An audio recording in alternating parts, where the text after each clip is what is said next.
National cracker. This is my favorite time of day. You put a smile on my face. You're Jamaican. You're number one. Come on, enjoy it every day.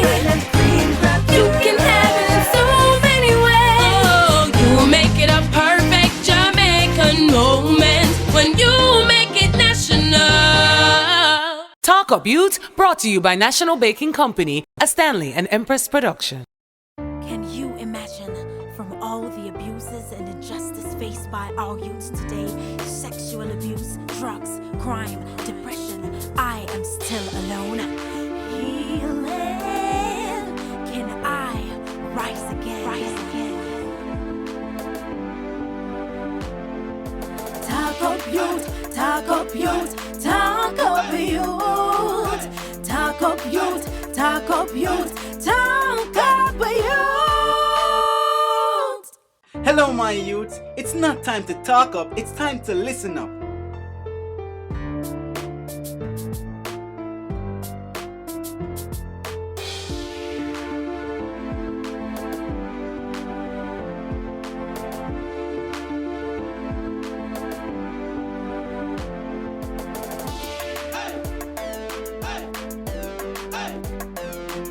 Youths, know that education is the key and knowledge is power.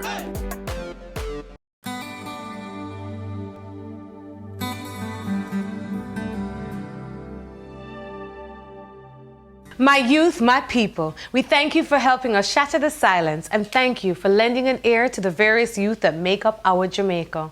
Today we meet a young gentleman who was recently deported from the United States of America. What's a deportee? We've all heard the word. Well, it's actually just a person who is expelled from a home or a country by the authorities. As you saw earlier in our statistics here on Talk Up Yout, nearly 13,126 Jamaicans have been deported from the U.S. since 2003. Since 2003, I think it was, to 2013. Now, let's meet Nicholas, who was recently deported to the land of his birth. And let's hear his story and find out the root cause of his behavior that put him in conflict with the law. Hi, Nicholas, and welcome to Talk Up Yout. How you doing? I'm doing fine. Tell us about your life growing up, the early days. Early days in Jamaica. I'm from Kingston, Yes. Waterhouse. Mm-hmm. Waterhouse? Growing up, yeah, growing up there, it was alright. It was fun as a youth. Until my uncle died. Then that kind of traumatized the whole family. And after that, wars and all this. So things started changing, and that's when my grandmother took us up to America, me and my mom. Okay, so you and your mom left to go to America. How old were you? I was like 10, 11. 10, 11. Okay, so the uncle was the turning point, the death of your uncle. Yes. War, when you say war, what kind of wars were we seeing? Like turf wars, community war. Okay, and you remember this? Yeah. Okay, and then you went to America with your grandmother? Yes. And your mom? Yes. Tell us about that experience. That experience was the best experience I ever had. Tell us why. Everything was different. The clothes, the food, the people, you understand me? It was bigger, and I get to see a lot of things. As I'm down in Jamaica, I couldn't go out like I usually do, like up there, you understand me? Okay. Without the wars and the violence and all of that. Okay, okay. So you felt that there was some sense of freedom. It was a whole new, I mean, any child going to foreign lands would be excited though. Yeah, basically, yeah. What was school like? I mean, changing schools. I mean, what was that like for School, you? that was one of the worst parts of being in America, because being Jamaican and not knowing how to talk like them or act like them, they pick on you. Okay. Understand me? And once they see you and they see how you dress, if you dress a certain way, like they know Jamaicans wear tight pants. Understand me? If they see you wearing your tight pants, they'll pick on you and they'll beat you up sometimes. Right, because the style there is a baggy pants. Baggy, big clothes. Oh, Understand so you me? experienced that when you first arrived in America? Yeah. What did that do to you? How did you respond? I responded in a way that basically got me here. Understand me? I started hanging out with a group of guys that was willing to help me fight back, you understand me? Okay. And those group of guys was already into all type of robberies and stealing and all type of stuff doing in the community. So at that point, when I started getting involved with them, I started getting into trouble too, because basically I wasn't easily influenced, but I was influenced by what they were doing because I tried to fit in, tried to fit in, tried to fit in, tried to fit in. All right, so let's continue now. So you formed this alliance with this new group. Yeah. Yeah? That, would you call it a gang? Nah, it's just basically a friendship. A friendship. So a group of young men. Yeah. All right, tell us about the stuff you were involved in. Nicholas. Come on, we are talk up. Got enough foreign people watching the show right now. Enough Jamaicans who are watching on the internet. So let's share. Basically, selling weed wasn't really my thing, but robbing, that's what I used to do on a constant basis. Okay, so you were robbing, what kind of robberies are we talking about?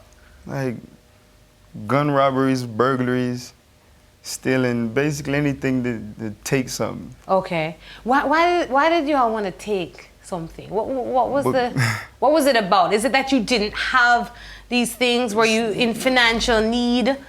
Nah, the opportunity was there to get a job and work, but it's just that I was young and I wasn't working all day just to get this amount of money when I could get it in like 2-3 minutes. Oh. You understand me? So it's just the fast money that was on my mind. Did the fast money put you in a good place, no? Nah. No? Well, tell us what happened. Tell us. So we're robbing with this group now. We're finding new friends because new society, lots of stuff going on, problems. Robbing, what else? After that, I really started getting in trouble. But the thing about that, the trouble is that I really wasn't the one doing everything that people said I did. They just know that I be with these people and they does it. You understand me? So after all of the robbing and the getting in trouble and all of that, I started like, I'm trying to find the perfect word to explain it, but. All right, take your time, man. We'll talk. So you were branded by association? Yes. So basically, people would say that you were more than what you were doing. Yeah, they thought you were doing a lot more because of who you were hanging with. Yes. Okay. What happened with your family? Where was your mom through all of this? And what were they saying? Your grandmother? Where was your father? What was the family like? My father has always been in Jamaica, but my mom and my grandmother was there with me. Right. They didn't really know what to do because they tried to send me back down here in 2004 to see if that had changed me, seeing back where I came from and all the. To get some good Jamaican beating. You understand? Did it work? Nah, it just made me worse. Oh Lord. Because knowing that there's people down here working so hard and basically, like I'm not gonna say suffering, basically. Suffering, and I had that opportunity to be up there and make money, even if it's the fast or if it's the working way. Right. I know I had that opportunity, so I was just looking the negative way. I was never looking in a positive way. So that's what really led me to be worse than how I was, because at first I was just playing kitty stuff, stealing out of the corner store. And it got bigger, didn't it? And then it got bigger to guns, going into people's houses, home invasion, carjackings. Carjackings? Boy, you're being through everything. And how old were you? I was like 15. Wow. It all started when I was 14 when I came back up. Yeah, that's when it really got heavy. All right, Nicholas, we know you're moving to make some positive moves, so we're going to tell the people. Let's hear them when we return.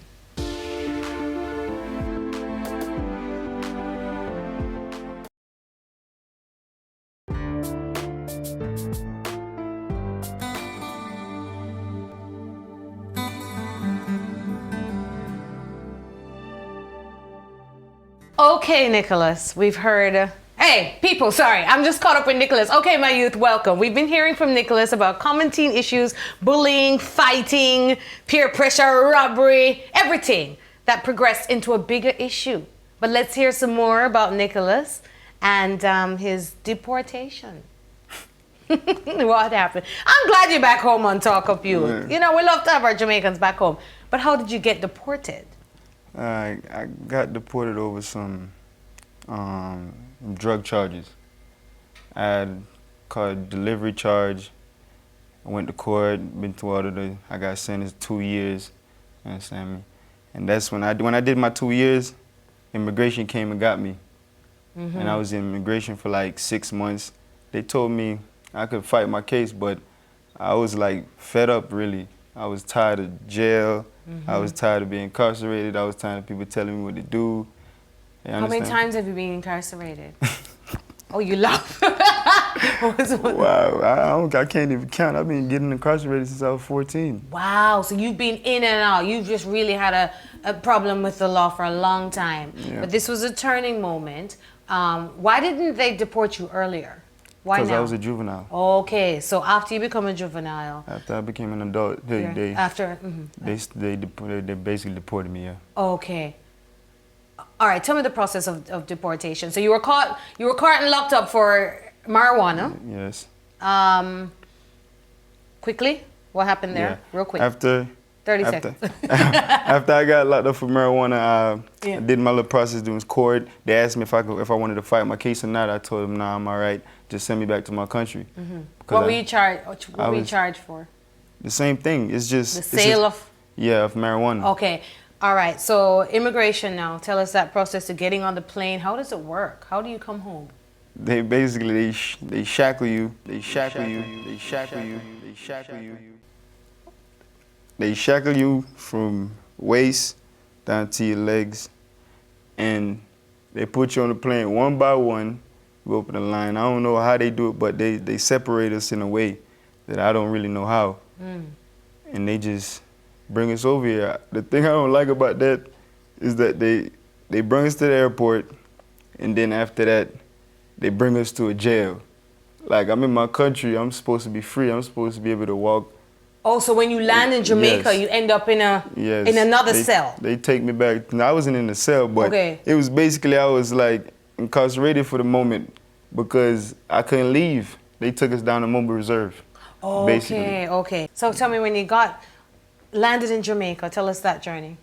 That journey, we got off the bus, and we got off the plane, and we got on a bus, and it took us down to Mobile Reserve. I'm sitting in this little room with 73 people. It was like the worst day of my life. But I was just happy to be home though. Seeing the island again, all the roads, things that I haven't seen in about 11, 12 years. So it felt kind of good. Well, that's good. But were there any negatives at all in the room? Like, I mean, like, when did they take you out? Like, you said it was the worst day of your life. So that, Yeah, because- what made it the worst, and then when did it start to get positive? If Yes. it did. It was just the paperwork process, the fingerprints and all that. We got there at 11:30 something in the morning. Understand me? And I didn't leave there until like 8 o'clock at That night. night. Okay. Understand me? So it was just the stressing process of me being, because when I was in America, before we got on the plane and came down here, they had us in a holding cell for like 12 hours. Understand me? No sleep, all of us. Then, Chained up. Then get on the plane, then we come down here and then have to sit there for another 8 hours. That was kind of stressful, so that's why I said it was one of the Okay. worst days of my life. All right, and let's get to the positive now. What happened after this? How were you released? And where did you go to? Who picked you up? When I got released, my dad came and got me. I haven't seen him since I left Jamaica. Since you were 9? And when I was 10. When you were 10? Yeah. Wow, so this is the first meeting 12 years later. Yeah. What was the first words you exchanged? I was just walking. I really didn't see him in the corner. And he was like, yo, you don't know your father? And I looked at him and I was like, yeah, I knew it was you. I was just making sure because I know where I'm at now. Yes. Understand me? Okay, so you went back to your community. Yeah? Was it a good thing? What were some Yeah, of it the was things that you saw? Everybody was happy to see me basically because they last seen me when I was a kid. Understand me? So everybody was embracing me, showing me love. Understand me? People that knew that I got deported were telling me that this not the end of the world. You know, still got life. Still got life. Still got life. Still got life. You still can move on. You understand me? Yes. So I took that and carried it. You understand me? So that love was positive that you Yeah. received when you came home. How did the community look to you? Had it changed? everything looked like it just shrunk. Oh. Everything looked small. The houses look small. The roads look small. Yes. I was like, why everything looks so small? Yeah. You said you were happy to come home. Now that you're home, are you still happy to be here? Yeah, I'm happy to be here, but I'm ready to leave. You ready to leave? I'm ready to leave. I'm happy some... to be here, but I'm ready to leave again too. It's not just I'm happy to stay here. I'm just happy to be free and be in my country. Okay, okay. But I'm ready to leave again. Why do you want to leave Jamaica again? What is it about Jamaica and the community? It's not really the community. It's just the government, basically, the way they run in the country. When I was a kid, I probably didn't understand what was going on at the time, but right now I can see. You understand? I mean, the government is not running the country right. Okay. And I don't think me as a person, what I'm trying to do is gonna move forward in this country because of what's going on.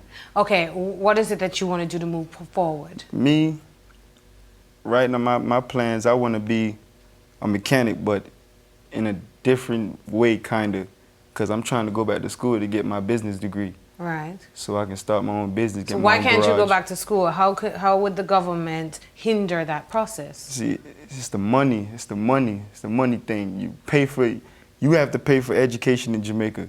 Right. You understand me? And education in Jamaica is real expensive. You're saying it's more expensive than America? America, you don't pay for your education. Okay, okay. You understand me? So it's basically the opportunities, basically. Okay, so you see more opportunities there for you to grow now. But from being deported, from the experiences that you've been through, what are some of the most positive moments in the whole journey for you, Nicholas? What lessons have you learned, and what have been some of the positive points in reaching to Jamaica and saying, yeah, I want to go back, but before you want to go back, what are some of the positives you've seen? That's not really what I've seen. I was thinking mostly. Yes, tell us those thoughts. I was thinking about life and just the fact that I know I have to go back. It's not that I didn't know that if I can or will go back. I know I have to go back and what I got to face. I know what I had to do. Understand me? So I always get my mind prepared in a way that when I come here, I know I could push through on certain things. Understand me? The positives, I had this friend, he always talked to me. He was like, no matter where you at, as long as you have life, you can build and grow, build and grow, build and grow, build and grow. Understand me? So I was like, that right there, he really showed me something when he told me that. So I kind of kept that, and now I'm here. And you're using that now in your life. Yeah. Very important. Whew, Nicholas's story is so important to tell. You know why? Because you hear deportee and some people assume criminal monster. What about just a boy seeking out attention in the wrong way? Looking for support?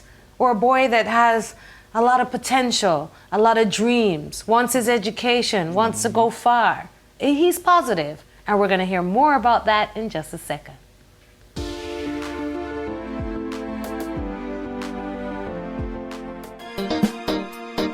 National cracker. This is my favorite time of day. You put a smile on my face. You're Jamaican. You're number one. Come on, enjoy it every day. You can have it in so many ways. You make it a perfect Jamaican moment when you make it national.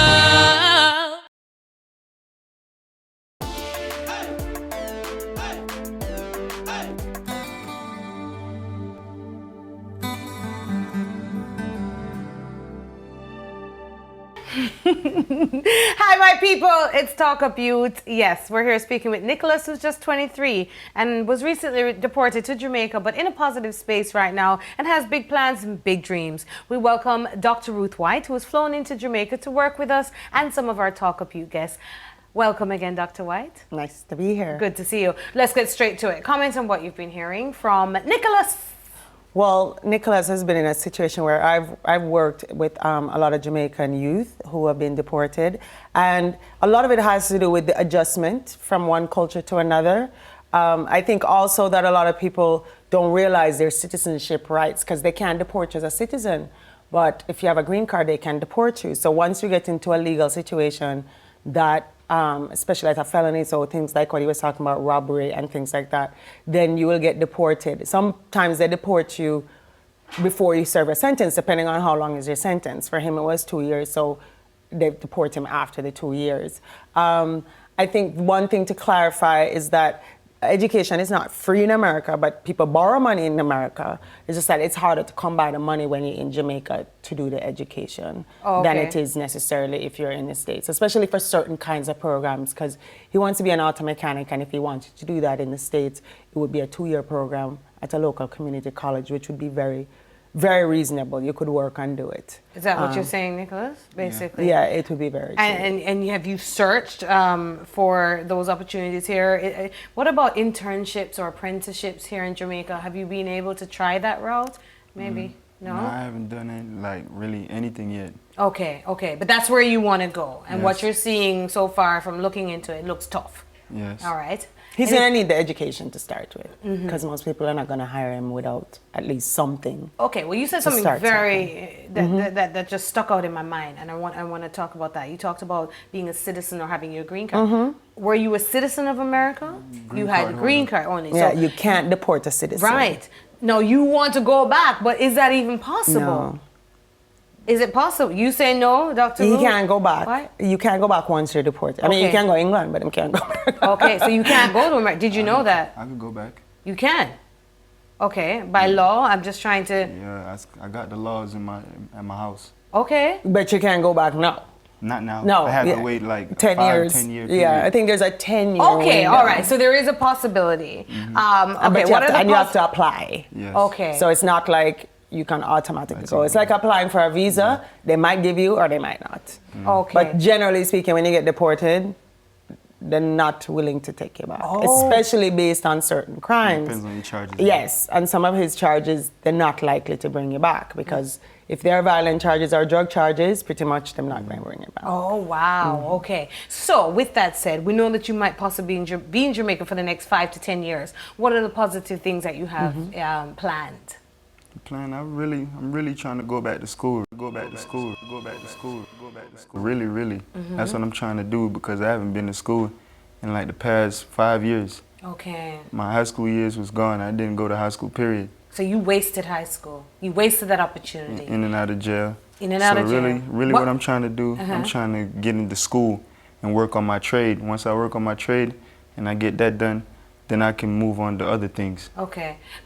Do you understand the Jamaican educational system? I mean, Yeah. looking at CXC and all the other And different... a heart. I think Yeah. heart. Or maybe sound like heart, a, yeah. heart would be a Okay, good place heart for him would to be a definite. start. Yeah. Yeah, because it's a more like for people who haven't completed high school. Okay. And you can go back in and get those Yeah. basic, because he's gonna need the basic skills, Right. Like educational skills, so, you know, Right, yeah. math, English, all of that stuff. Right, you can And definitely get do that before at you the get Heart to university. Institution. Yeah. All right, so now we found a solution. Is that not a solution to start? Yes. And it is a big thing because one of the challenges is, and when they deport people to any country, because a lot of people get deported to Cambodia, Vietnam, Guatemala, Mexico, a lot of people are like him, they left when they were little. I know men that have been deported at 51 and they left Jamaica at 12. Yes. And so if for them to reintegrate into some place that you haven't been before, what you're gonna have to be careful of is just not falling back into the same, because you now have to readapt to a society that you know some things about, but again, it's a whole reintegration, and a lot of times you're here, but your mother's not here. And so the people that would normally support you when you get deported, some people get deported and their entire family is back in the United States, and they're here, and they have to figure out, well, what do I do now? And I think the biggest thing to do is to say, school is always the best part to start. And people just have to put their head, I always say, well, now is our opportunity. You don't have any distractions to just go for it and make a life where you are. And something else I'm hearing here, Dr. White, is that a lot of young people, they might have goals, ideas, visions, and positive dreams like Nicholas, but really don't have the means or the information. And that is, how are we going to get this in? How do young people seek out the information easily? I always say Google it, internet it, because everybody has the internet on. You have a phone? Yes. You can get on the internet Yes. on it? Yes. So start Google, where can I get this trade in Jamaica? You know, how do we get youth to be more, use technology to help them? Well, one of the things I could suggest to like even talk up with our various shows or outlets is to have, we need a central sort of information system for on certain issues in Jamaica, so that Which if we you have put, on www.talkup.com. Okay, so we yes. put information about certain things. And this would be one of those things that you could put up about. So, Yes. and who knows, there's probably programs for deportees Yes. where they can reintegrate and other people can talk about the issues that they have that they come. Because I think I'm like you, I say, if you can find all these things on the internet, you can find a thing that can help you with your life on the internet. Yes. But I do think finding a supportive environment is always very, very important. So even though you're here and you're motivated, it's good to find, and that's why I was saying heart, where you find some place where a group of people that are all working towards the same thing, so that while you're struggling, somebody can say, you know what, I struggled to before and this is what you do, and people help each other even more than a counselor. It's like you're in the situation with them, and so that they can support each other, because that is usually the challenge. When people doing it alone, after a while, it just seems so hard, so big, so, you know, I can't do it. But I think once you have a support system, and that is really, really important, then it's easier to make the move that you're trying to make. I completely agree. And, you know, I tell all our youths, www.talkupout.com, email us, talkupout@gmail.com. Any information that you need, if you can't find it, you can always email us and we'll find it for you. You know, where can I go to get this? We'll tell you if it's out there. Nicholas, what advice would you give to young men who followed or who are about to follow the exact path that you went through? Because many Jamaicans live abroad. Many young people are migrating every day. What advice would you give to them? I tell them, stay focused, stay in school, and don't be easily influenced. Don't be easily influenced. Don't be easily influenced. Don't be easily influenced. Say it again, my brother. Say it with some confidence. Say it with, me love it, me love it. Say it, let's all do it together. What is it? Stay focused. Stay focused. Stay in school. Stay in school. And don't be easily influenced. And don't be easily influenced. All right? So, Nicholas, we're going to help you out with all the stuff that you need, all of those tools, the information tools to get you where you need to get. Anything else you want to say to the people of Jamaica? Nah, not really. Not really? Just, we can bring our cars to you in a few years. In a few years. I like that. All right, my youth. Jamaica is a top receiving country for deportees, and most of the young deportees are males. So you are at risk. And my young men, I ask you to please, please, please, please, please find other ways to occupy your time and make the best out of your situation. Focus on your education, choose your friends carefully, and help us to build a brighter future for all. Learn from those who have made their mistakes, and even if you do fall, keep your head up, because there is light at the end of the tunnel. It's time for Step Up, for Talk Up. Thank you, Dr. White. Thank you for having me. Thank you, Nicholas. You're welcome. Things change. Uno no see say life hard. Life harder yard and even harder abroad. I and I left from Jamaica for better. But kiss me neck, foot and hand. Me life get stressor. Me don't even have enough time to go through all this pressure. Life harder yard and even harder abroad. Things change. Uno no see say life hard. From Booyak to Connecticut. Yeah man, I a dapper, top robber, bag snatcher. Me sell weed in a Ziploc bag, rock hard white lady, in a nose it a trad. In a nose it a trad. From Flatbush to Utica, big gun in a bag. Big gun in a bag. Shackle from waist to leg, 72 on the plane. That is insane. Life harder yard and even harder abroad. Life harder yard and even harder abroad. I and I left from Jamaica for better. But kiss me neck, foot and hand, me life get stressor. Huh? Things change, uno no see say life hard. Talk Up Youth, brought to you by National Baking Company, a Stanley and Empress production.